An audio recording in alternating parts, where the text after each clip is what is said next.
Scenes like this one repeat again and again. Yellow vests gathering near a roundabout and asking drivers that pass by to honk to show their support. And it works. They've been honking pretty much throughout the day and throughout the last few days. And for these protesters, it signals that they have the support of a large number of people here in France. This is a movement that started in cities like Rennes, in suburban areas, in peripheral areas outside of big metropolis, from people that need their cars to get to work, to get to their friends and family. This is a movement that started in protest against fuel tax increases, but has widened to include other grievances and to take other shapes.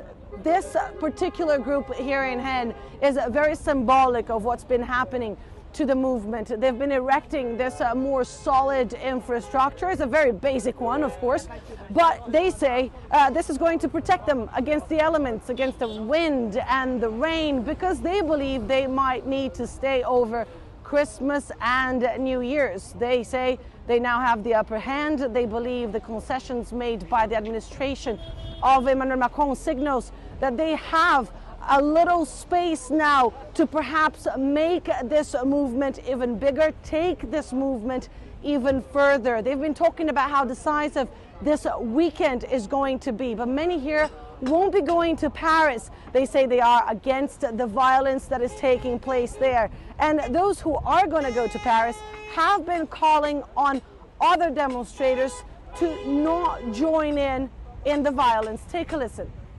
We're seeing organised groups, anarchists and far-right groups that are organised, real secret armies. They move fast, they gather in groups of 3 or 4 to infiltrate demonstrations. Once in, they regroup and trigger a riot, and then they leave. Today, police are not armed to fight against these groups. They would have to be much more agile. So I would like to call on the Yellow Vests not to follow these groups. When we see them come, we should distance ourselves. We leave them, we isolate them.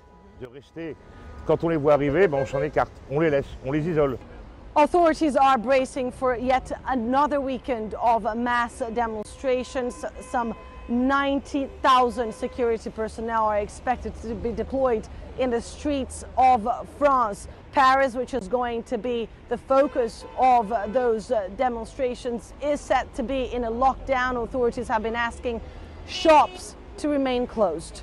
Anelise Borges in Rennes, Western France, for Euronews.